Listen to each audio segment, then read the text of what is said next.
we're going to talk about planning and design of precon. Now, there's a lot more to this than what I'm going to cover now, but let's go ahead and do one small segment and see where we end up.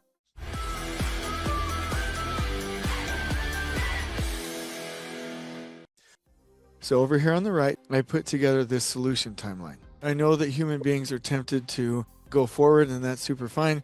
And I literally have no problem with that. And not that I have a vote in it anyway. So it's not a big deal. But I want to talk about the question directly is like, if you had to pick something, what are the key things that you would pick? And so I'm going to go, or what are the most impactful things in pre-construction that we have to remember? So I'm going to go one by one. Okay.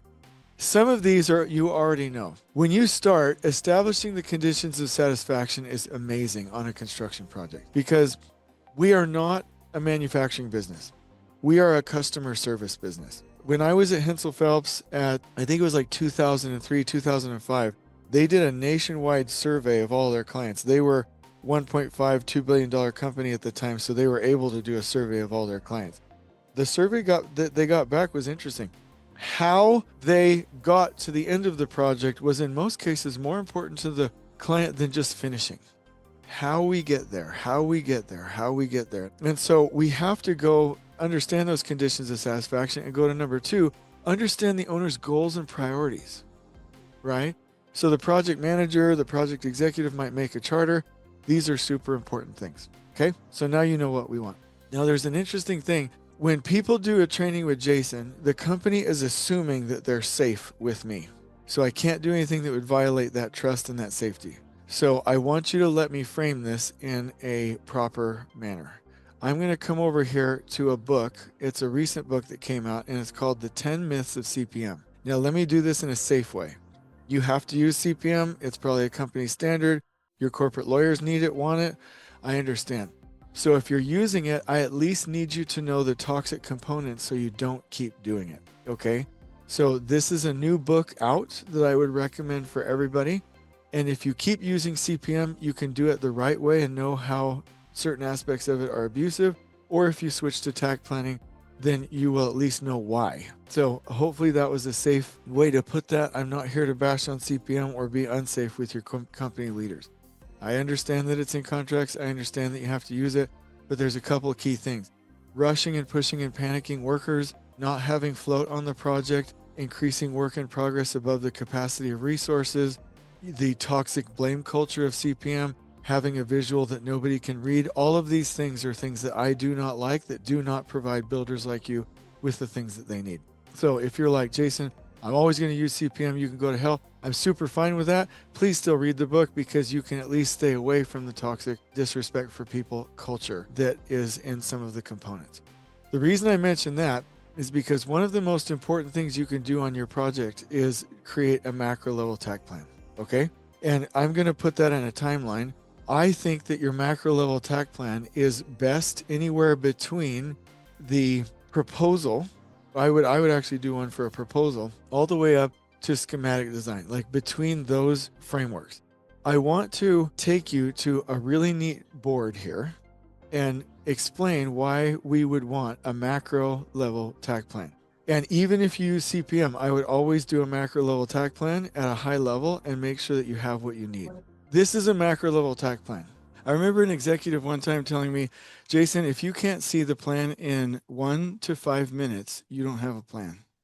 You might be curious why we're showing a schedule that is running past substantial completion. This project is actually on track. This is basically their baseline strategy. And when the team was able to see this, they were like, hey, can we optimize how fast we're able to get in here in the interiors phase? Hey, the structural upgrade phase is a little bit disconnected. Is there any way that can narrow by adjusting zone sizes? Hey, for the interiors, instead of 10 zones at 10,000 square feet, can we do 15 zones at 7,500 square feet? And that is actually what the team ended up doing. And this phase actually ended up hitting the milestone because everybody knows the smaller your zone size, the faster you go, right? So they were able to look at this from a strategic standpoint and say, okay, this is how I'm going to optimize move-in. We'll really line out the occupants. The demolition phase, That's probably already optimized, but we have one little gap here. Can we add a second crew way early on so they're trained and onboarded? This right here, the structural phase, we need to like really get that going so that then when we're over here to the envelope, we can kick the interiors off sooner. And then on the interiors, we're going to go to 15 zones, which lands us over here at the end. We have, this schedule is correct. This baseline strategy is correct because it has trade flow. It's because we have, the trades can actually move from area to area to area. Anytime you see a schedule where they're stacked in one zone where too many people, or one trade is supposed to be in 18 different areas on the CPM schedule, no, no, no, and some more no. So what happens on these baseline schedules is that we actually map out what's realistic, and then we have realistic opportunities to accelerate. So let me just list a couple of those different options. We can rezone to accelerate. We can optimize a bottleneck, meaning like, let's say that there's like an underground electrical room or something like that, and we can actually prefabricate that underground electrical. That's another option. We can look at the sequence. We can optimize the start of phases with great sequencing. One great example of that is like, let's say you're doing a concrete structure and you design the reshores in locations to where you can start building priority rooms as you're going up underneath and installing overhead fire sprinkler, right? That's optimizing the sequence. So my point here is that seeing a macro level takt plan is actually key, and we can do so much with it. Real quick, macro level takt plans are amazing.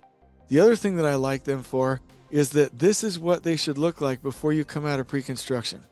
Torn apart, commented on, questioned, criticized, just like you're making a good movie at DreamWorks, right? What's the new movie I just saw from DreamWorks? It was Bad Guys 2. DreamWorks has it going on. They make that movie over and over and over and over. And they have this, like they did at Pixar, this brain trust that reviews these projects. Before you come out of pre-construction, we've got to have the plan on one page to where everybody understands it and just redline the crap out of it so that you can get to a solid plan that will work for you out in the field. So in your solution timeline, one of the most impactful things you can do is to create a macro level takt plan so that everybody can see what the plan is and make it right. So here's a quote if you want to write it down. I don't care if your first plan is right. I care that the team can see it so the team can make it right together. Okay? Once you have your macro level takt plan, you all know, now you know your staff and the duration, so you can calculate your general conditions and your general requirements for the project site and make sure you hit your budget. Okay? Some people call them all one term. I call GCs your staff, GRs your logistics items that are needed for the support of the project. You can call it whatever you want. Then you create your logistics plan and zone maps so that everybody can see visually what your plan is tied to. And now we're going to get to another key item. I'm focusing on the arrows where we really have to have something in place. If Jeff came and said, hey, Jay Money, I need you to run a project for me, and I was a superintendent, I would literally be like, Jeff, can you hold on 1 second? And Jeff would be like, what the hell? Like, does he have to go to the bathroom? And I would literally come out of my office with a piece of paper and say, Jeff, what kind of building is it? And what things do we need to order right now for long lead procurement? And he'd be like, Jason, I didn't even tell you what the job is. I'd be like, I don't care. We're already late for switchgear. Like, we're already late for curtain wall. And Jeff would be like, Jason, are you high? And I'd be like, Jeff, for the love of God, like we're already late. We have to get our long lead procurement on what the owner won't pay for it. Jeff, I'll pay for it myself. Like, one of the biggest problems that we have in the industry is that we don't start soon enough. I promise I won't be too long with all of this. But there's a great book, and it's written way back in the day. So if you read it, don't get too mad at me. There are some language that isn't up to date with like how we talk nowadays. But this was recommended to me. It's called Calumet K. It's a book about a builder, a superintendent, literally, back in the day that recovered a project. And this is like, at this point, like 150 years ago in the United States. And guess what? He's dealing with unions, down railroad lines, politics, labor shortages, procurement issues. So when we're like, oh, COVID-19 and supply chains, we've had this problem for hundreds and hundreds of years. Every book I read says the same thing. So it's not new, and I'm not criticizing or being negative. It literally comes down to two things if you want to take notes. You have to start early enough. I've learned this from master builders. We have to start sooner, and we have to monitor weekly. This is just a little bit of a tease to my construction homies that I love. I'll go to job sites, and 98% of them, this is what happens. I'm like, hey, what are the biggest problems you're dealing with? Okay, labor shortages and material procurement. Okay, let me see your procurement log. What's a procurement log? Okay, you don't use a log. That's super fine. Just show it to me in Procore. Well, I don't have it in there. Okay, well, all right, no, it's probably in the schedule. Can you show me your procurement in the schedule? No, we don't have it in the schedule. Okay, who manages the procurement? Well, our trades do. And then I'm like, oh. You know, like, have you ever seen that scene in The Naked Gun where they're trading guns back and forth in the hostage scene and everybody in the audience slaps their head? I'm like, no, we can't. That is not the right answer. We as the general contractor have to work with the trades, monitor it weekly so that we see real time if there's a mistake. Now, I'm probably just going to hop in here real quick. If you ever type in on leantakt.com, you can come down here at the bottom and there's a thing called Excel. And in the Excel, we have some templates in here. And in the template, I'll just go ahead and download the macro template. In here, we have a procurement log, and you can do this. You can train Procore to do this. You can train Prolog to do this, CMIC. You can have your own software, your own template, whatever you want.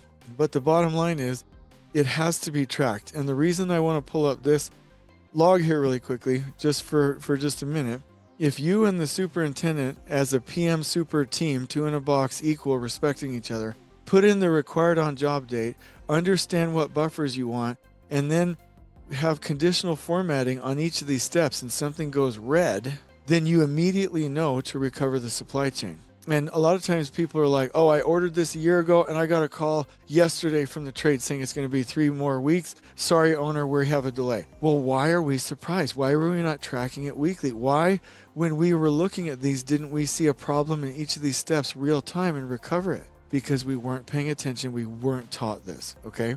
And so these are the two most important things, is that you can break out the submittal packages differently. You can help the trade partner. You can buy out the trade partner sooner. You can swarm the review with the estimating team internally. You can open up a Bluebeam session and do a concurrent review. You can contact the architect. You can go to the architect's office. You can do a page flip with the architect. I could keep going, but there's at a minimum 15 things you can do to recover a supply chain if you know.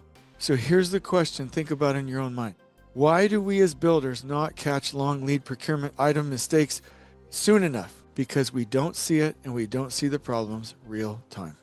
So one of the most impactful things you can do to get out of pre-construction is to make sure you are managing your long lead procurement as fast as possible. Okay, build your Lego. That means everybody thinks in construction that buildings are unique. Oh, that's unique. My tilt panel is unique. My hospital is unique. My laboratory is unique.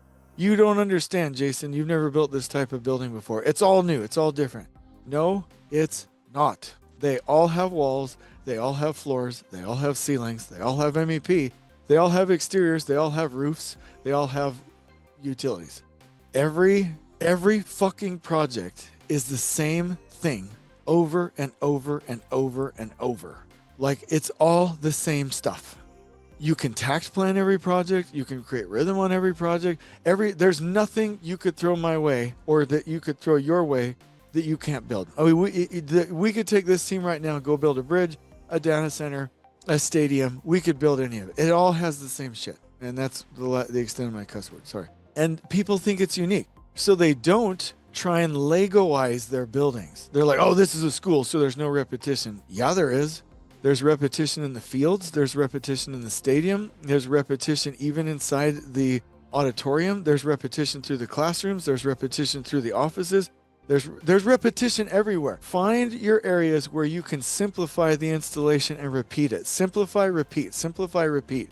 The reason, and so sometimes a job's complex, so they're like, this is complex, just forget it. I'll just treat everything like it's new. Well, if you do that, you'll overburden the team. But if you go to, like, let's say a school and you're like, okay, I'm going to create rhythm and prefab for the offices. I'm going to create rhythm and prefab for the stadium. I'm going to create rhythm and prefab for the classrooms. Then at least you have 3 areas that are standardized and Legoized, right? Rhythmic, And any of the other areas that are complex, you can focus your attention there. So always in Precon, try to build your Lego.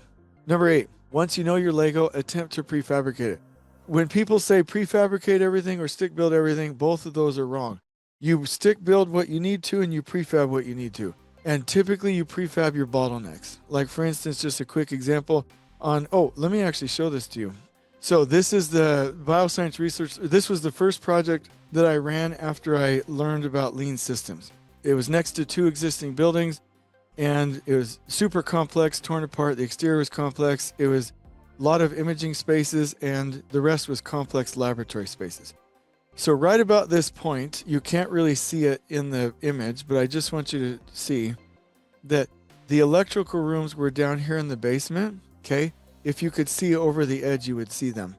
And the electrician said, it's 6 weeks to install the underground. We've done buildings like this. We know it takes 6 weeks. I was like, hey, homie, we can't have the rest of this building going up, being delayed by this 6 weeks. Like this is not going to work. I love you all. We got to figure this out. And so I pissed off the electrician accidentally. I wasn't trying to. And finally he said, fork it. Like, forget it. Like, I'm just going to build this in my shop. So they built the entire underground for the electrical room in their shop, cut it up in 6x6 sections, color coded out. You're like, Jason, this isn't new. We do it all the time. I understand that, but it was new for them. Anyway, they cut it all up and they installed it in 5 days. And I was so appreciative. They didn't have a concrete crew. So I slurried the backfill myself. I put on the suit and everything and the face shield and did it for them. And so when you're looking at projects and how they come together, we've got to start prefabbing your bottlenecks. So if you can't see your bottlenecks as a PM or a super on a macro level tack plan, if it's hidden in 76 pages of schedule, then you're not going to prefabricate the right things and you're not going to get the benefit of it all. And so that's my point. Look at your project, understand your macro level tack plan, see your bottlenecks, and go ahead and look at prefabrication. On this building, we prefabricated the underground. We obviously prefabricated anything that was similar to a head wall. It's not a hospital, but any common lab spaces, we prefabricated the overhead and some of the exterior portions, and it turned out to be an absolutely beautiful project. And so, so that's my message. Thank you for checking it out. So, design human systems. That means go ahead and design from the beginning. Human systems are bathroom location, lunch tent location. Are you on a high rise? Which floor are you going to designate for bathrooms? Are you going to build temporary bathrooms? What about walkways? How will the workers access the site? Where's your morning huddle location? Right? These are like really important things. VDC, that's an obvious, right? We need to involve VDC early on. Basically, you need to make sure you have a proper team. One thing that I want to say here is that, remember I showed you these signs? One set of signs that I would love to have on every project throughout the world are these team building signs. It shows the coverage plan over here to the top left. PTO, we've got to start taking our PTO. The meeting cadence for how the project site runs. The accountability chart for like who is in charge of what scopes. And the hot items that the team is working on. So one of the things that I really recommend is that when you have your team organized, that you literally have it organized, not just with what the org chart is, but how are you going to meet, who's on PTO, how are you going to cover the site. So hopefully that helps. Make sure you have an organized project, and I'm getting to some really cool stuff. Collaborate to create interactive plans. All right, now 14, this is one of the critical ones. So this is the third critical items, the critical item that I'm talking about that Jeff wanted to talk about. Create norm level tack plans. Okay. So I have this ready for you, and it's going to build on another question that I was asked. So if you start your project with a macro level tack plan, and you can do this with CPM or tact. So if you're mainly a CPMer, that's super fine. Not a problem. Then you create your macro level tack plan, tear it apart with the team, make it a team plan, make sure everybody owns it. Then you can build your work breakdown structure in CPM. Okay. But you need to see your entire plan on one page. And one of the things that I really like as I zoom into this, and this is going to answer a different question, is that your macro level tack plan should be your slowest speed plus your risk analysis plus a reference class. Meaning if you're building a laboratory, your reference class is historical data on the last 15 laboratories you've built, right? And if the last 15 projects you've built took 18 months and you're promising 15 for this new one, that's probably not smart. So Your macro level takt plan is your slowest speed plus your risk analysis plus your reference class.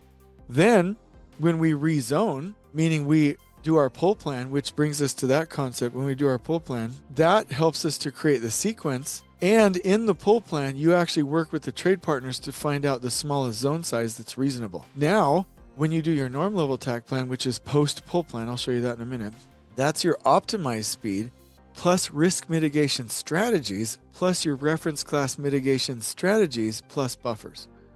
The way we do that is in a calculator. It's really actually easy. And like I said, whether you use takt or CPM, you plug in how many packages of work you have for trades, how many zones you have, and what your takt time is.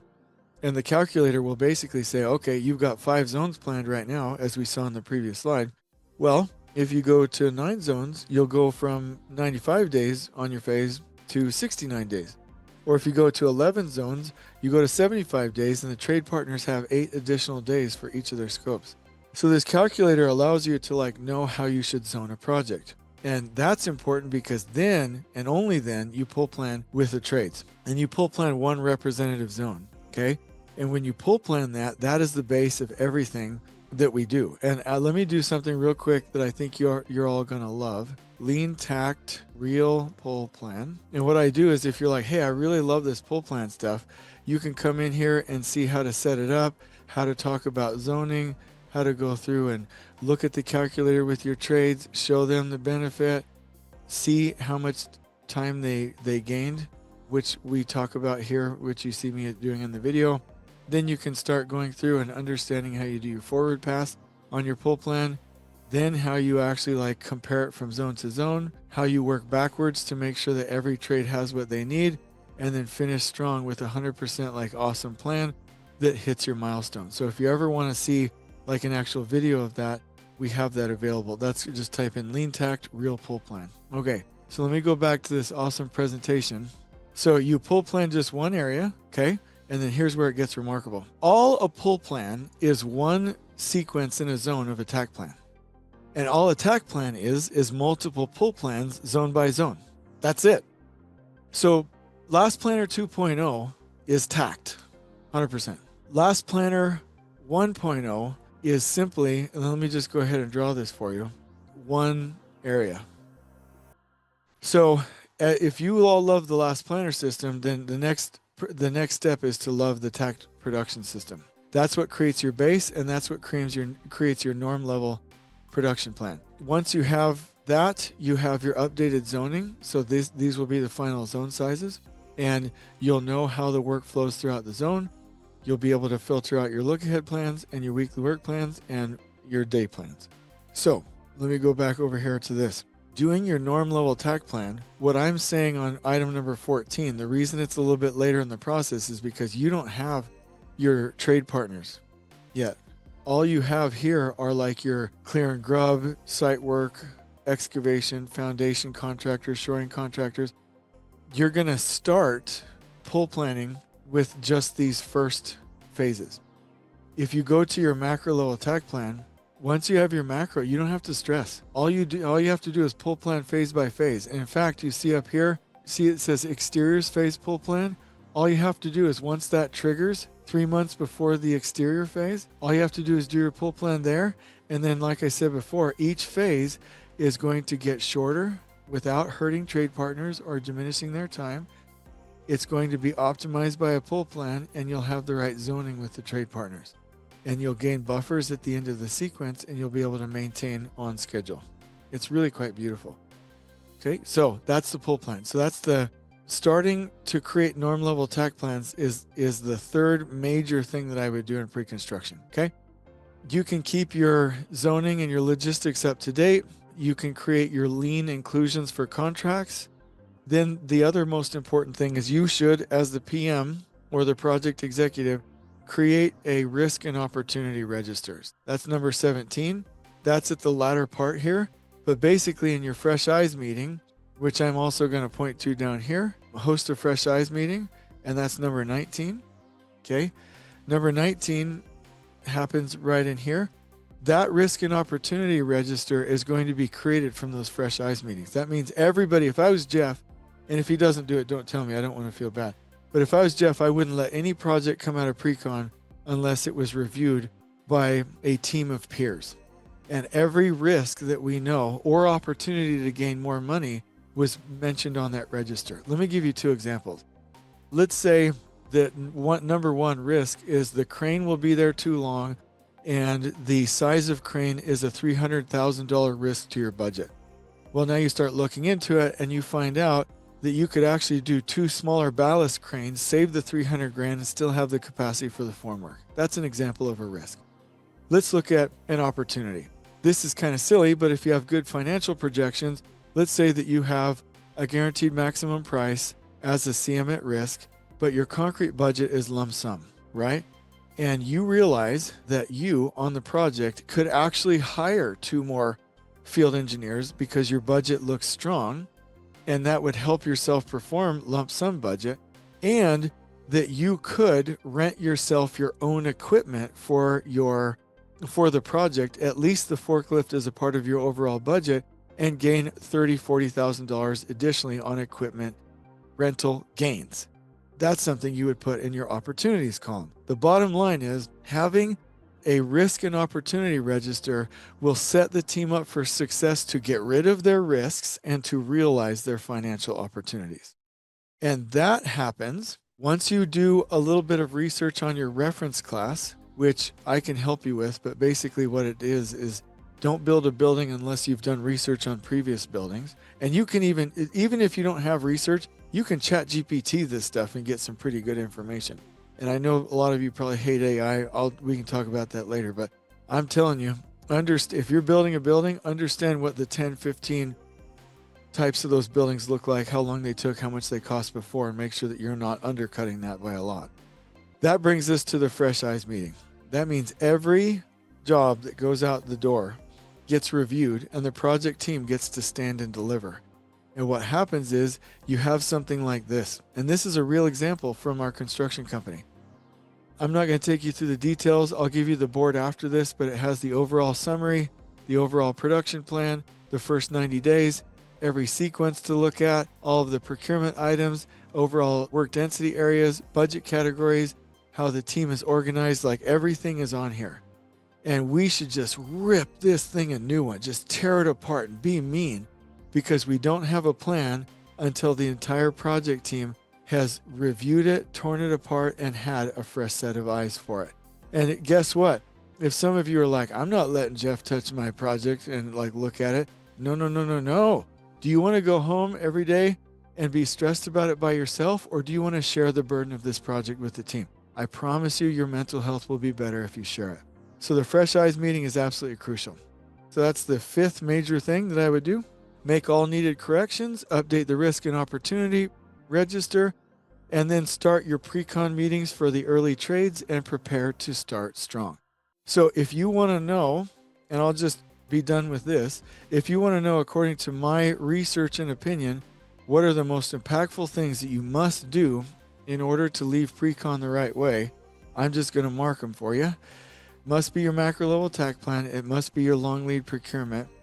We must start doing our norm level TAC planning. We must create a risk and opportunity register, and we must host a Fresh Eyes meeting at a minimum. And this is not done very often. You can't come to most projects and find a great master plan, procurement, pull plans starting to be done, the risk and opportunity register, and the Fresh Eyes meeting happening. And ideally, you probably saw it down here at the bottom. Ideally, it's not one Fresh Eyes meeting, but hopefully you get enough reviews. I'd rather there be 3. One of these days when we're really good at this, we will have reviewed that project 3 different freaking times before we go out into the field.